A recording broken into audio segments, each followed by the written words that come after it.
India एक अजीब तरह का रोल प्ले करने की कोशिश कर रहा है। लगता यह है कि पाकिस्तान के अंदर धमाके करवा के, पाकिस्तान के अंदर जैसे जौहर टाउन के बारे में मोहित यूसुफ साहब अभी थोड़ी देर पहले प्रेस कॉन्फ्रेंस कर रहे थे, उन्होंने बताया कि तमाम सुराग ये मिलते हैं कि ये धमाका हिंदुस्तान के ईमा पे किया गया। तो इसके और टैक्टिक्स क्या हैं? पाकिस्तान को किस तरह से प्रेशराइज कर सकता है? और खुद ये जो धमाके वाला किस्सा है, मैं इसकी एक चीज आपको बताऊं। जी ये पहले 24 घंटे में ही जब वो पीटर पॉल पकड़ा गया तो भारत को पता लग गया था कि उनका राज सारा खुल जाएगा, वो सारी बात अब सामने आ जाएगी। इसी तरह जब आपने देखा कि एफएटीएफ से आपको फिर ग्रे लिस्ट में रखा गया और जो 7 पॉइंट दिए गए उनमें वाज़े भारत नजर आता है कि जी फला फला जो टेररिस्ट हैं उनको हवाले किया जाए, ये तो भारत ही मांगता था ना। तो ये उन 7 पॉइंट जो नए दे दिए उनमें था। पाकिस्तान ने बड़ा बरमला कहा कि ये जनाब एफएटीएफ एक ये सियासी अदारा बन चुका है विक्टिमाइज करने के लिए लोगों को। इसकी कोई टेक्निकल जो जरूरत थी वो नहीं है अब, क्योंकि ये वो काम मेरिट पे कर ही नहीं रहे। तो उनको भी इन्होंने एफएटीएफ में, चूंकि ये हावी थे, उनको भी उन्होंने बचत देनी थी, उनको सहारा देना था। और फिर आप देख लीजिए कि पाकिस्तान का इमेज दुनिया में भी खराब करना, तो उसके लिए उन्होंने फौरन एक फॉल्स फ्लैग ऑपरेशन किया कि एक आध वो उड़ा दिया उन्होंने। जो ड्रोन था वो 4 बरों वाला, जो इसको क्वाड ड्रोन कहते हैं, जो शादी ब्याह पे फोटोग्राफी के लिए इस्तेमाल होते हैं, वो चला के तो वो एक ऐसे पटाखे से 2 एक चलाए और कहानी शुरू कर दी।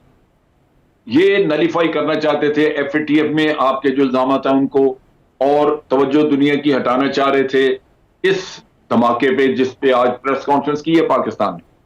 तो उनके मकासद थे, जिस तरह वो बड़ा खेल अपना खेल रहे हैं, एक एक करके पता चलाते हैं। पकड़े तो वो बहुत दफा गए। जो डोजियर जिसके जिक्र आज हुआ, वो डोजियर मैंने देखा हुआ है, उसमें बैंकों के ट्रांजैक्शन की रसीदें हैं, बैंकों से डॉक्यूमेंट्स हमारी इंटेलिजेंस ने निकलवाई हुई हैं, और वो कोई इनकार नहीं कर सकता। लेकिन हमारी खराबी ये है कि हमने दुनिया को डोजियर भेजे, उसके बाद हम घर आके आराम से सो गए कि अब दुनिया खुद कुछ कर लेगी। वो नहीं करेंगे। आलमी कुव्वतें जितनी भी सारे अपने मफादात की रोशनी पे काम करती हैं, और उनकी सियासत मुनाफकत में मबनी है, उनकी सियासत इंसाफ पे मबनी नहीं है। लिहाजा उनके सोए हुए जमीरों को झंझोड़ने के लिए बड़ी मेहनत करनी पड़ती है। ये काम हम नहीं करते। अच्छा, ये फरमाइए आज भी आप देखिए कॉन्फ्रेंस हो गई, इसके बाद खामोशी, इसके बाद ऐसा सन्नाटा होगा हमारे मुल्क में कि दोबारा आज एक आध 2 दिन प्रोग्राम होंगे टीवी पे, उसके बाद खत्म हो जाएगी बात।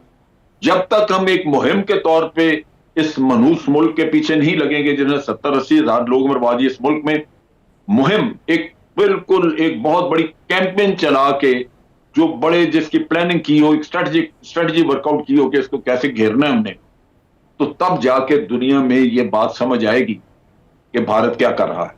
ये फरमाइए, हिंदुस्तान में बहुत इन्वेस्टमेंट की हुई है हिंदुस्तान ने अफ़गानिस्तान में, और उनके अज़ाइम कुछ और थे। अभी आपको क्या लगता है, तालिबान अगर वहाँ पे बरसर इक़्तिदार आ जाते हैं, जैसे कि लग रहा है आ जाएंगे, और मुख्तलिफ़ क़ुव्वतों के साथ मिल के कोई अलायंस बना के वो गवर्नमेंट भी फॉर्म कर लेते हैं, हिंदुस्तान तिल मिला के फिर क्या करेगा? क्या उसकी सूरत हाल हो सकती है?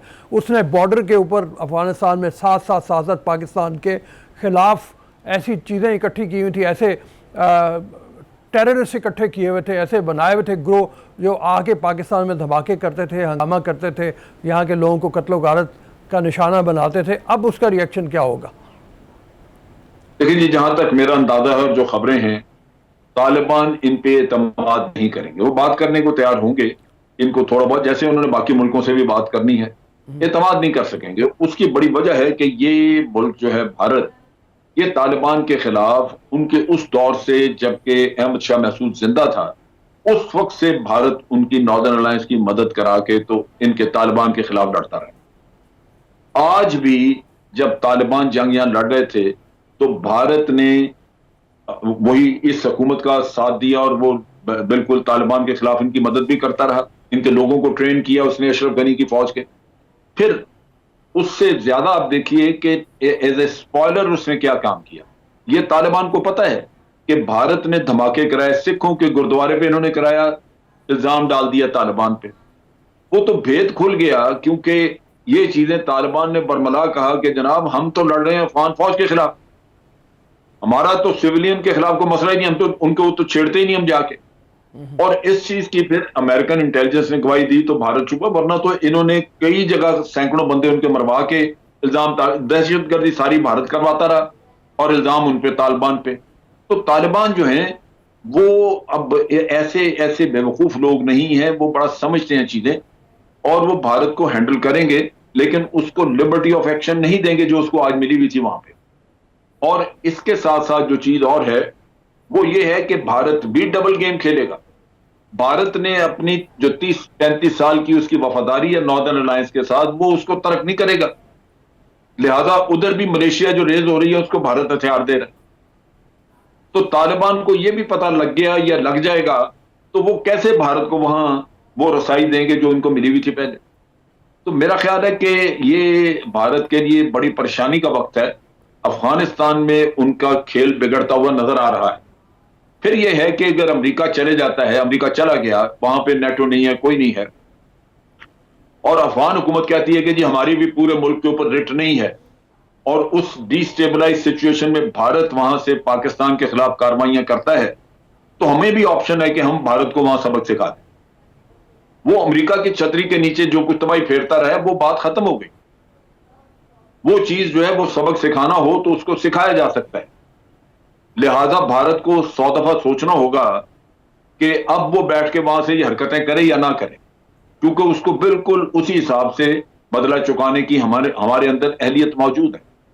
ये चीजें जो हैं ये भारत को अब समझ आनी चाहिए। ऐसे परेशान नहीं है वो, उनको जो फिक्र है, जो भाग दौड़ कर रहे हैं कभी तालिबान के मुंह, ये तो तालिबान को पिछले 20 साल 25 साल से कह रहे थे कि ये दहशतगर्द है। पाकिस्तान को कहते थे कि जी आप में गुड और बैड तालिबान रखे हुए हैं। जो तालिबान आपके खिलाफ लड़ते हैं उनको आप कुछ नहीं कहते, जो अमेरिका के खिलाफ लड़ते हैं उनको आप कुछ नहीं कहते, जो आपके खिलाफ लड़ते हैं उनको आप उनके साथ लड़ाई करते हैं। ये चाहते थे कि हर तालिबान के साथ पाकिस्तान लड़े। हमें पता था कि अमेरिका यहां से निकल जाएगा, खिसक जाएगा और हमारी दुश्मनियां पड़ जाएंगी, हम अफगान तालिबान के साथ भी हम भी लड़ते रहेंगे, हम क्यों करें उनके साथ जंग। तो ये सूरत हाल अफगान तालिबान समझते हैं, भारत के लिए बड़े मुश्किल दिन आ रहे हैं। अच्छा, ये फरमाइए कि पाकिस्तान ने तो एक स्टांस लिया हुआ है कि हम अमन के साथ हैं, हम किसी भी ग्रोह का हिस्सा नहीं बनेंगे, ऐसे ग्रोह का जो अफ़गानिस्तान में किसी भी तरह से तालिबान या किसी और ग्रुप के ख़िलाफ़ लड़ाई जारी रखे। तो बड़ा अच्छा स्टांस है, अमन का पैगाम दिया जा रहा है। लेकिन पाकिस्तान को प्रेशराइज़ किया जा रहा है, कहीं FATF के नाम पे, कहीं IMF के ज़रिए, कहीं वर्ल्ड बैंक के ज़रिए, और ये इसमें भारत भी रोल प्ले करेगा अपना ज़रूर, और रोल प्ले कर रहा है। अमेरिका भी उसके साथ मिला हुआ है, अमेरिका को अड्डे नहीं दिए गए, उस पर नाराज़ बैठा हुआ है। इस बारे में क्या कहिएगा कि ये जो सूरत हाल है इसमें सिवाय चीन के पाकिस्तान का और कोई मददगार सामने नज़र नहीं आ रहा, इसके बारे में क्या कहिएगा? जो अमेरिका कर रहा है वो करेगा, वो करता रहेगा, पहले भी कर रहा था। हम मेजर नॉन नेटो एलाई थे, उस वक्त हमें बड़ी अहमियत दी जाती थी, बहुत कुछ था। उस वक्त भी उन्होंने 2005 में आके इंडिया को एक मुआहदा ऑफर किया कि जनाब हम आपसे न्यूक्लियर कोऑपरेशन का मुआहदा करना चाहते हैं। अमेरिका ने ऑफर किया उनको अपनी तरफ करने के लिए, और 2008 में साइन कर लिया। ये वो वक्त है जब अमेरिका की वहां पे बहुत ज्यादा फौज अफगानिस्तान में मौजूद थी, हमसे मदद ले रहे थे, हमारे रास्ते इस्तेमाल कर रहे थे, हमारी बंदरगाहें इस्तेमाल कर रहे थे। हमने कहा भाई हम भी न्यूक्लियर पावर हैं। उन्होंने कहा नहीं, आप नहीं, आपसे मुआहदा नहीं हो सकता। तो हमें तो उन्होंने उस वक्त भी इस्तेमाल ही किया। आज जब वो हमारे ऊपर डिपेंडेंट ही नहीं है, अफगानिस्तान में उनका कुछ नहीं रहा, उनको अफगानिस्तान के अमन की जरूरत भी नहीं है अभी, तो पाकिस्तान की क्या अहमियत रही, रेलेवेंस नहीं रही पाकिस्तान की।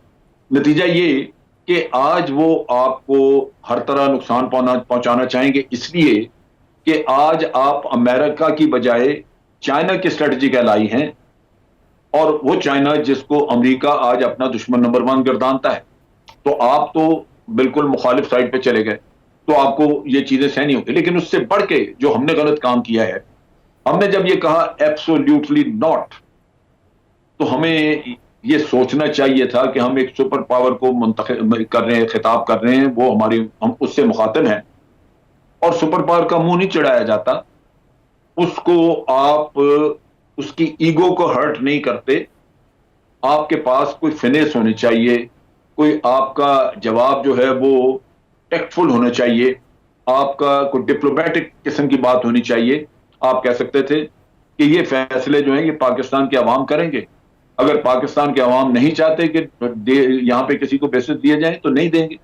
हम तो इलेक्टेड लोग हैं, पाकिस्तान के अवाम के साथ हैं, डिक्टेटर तो नहीं हूं मैं।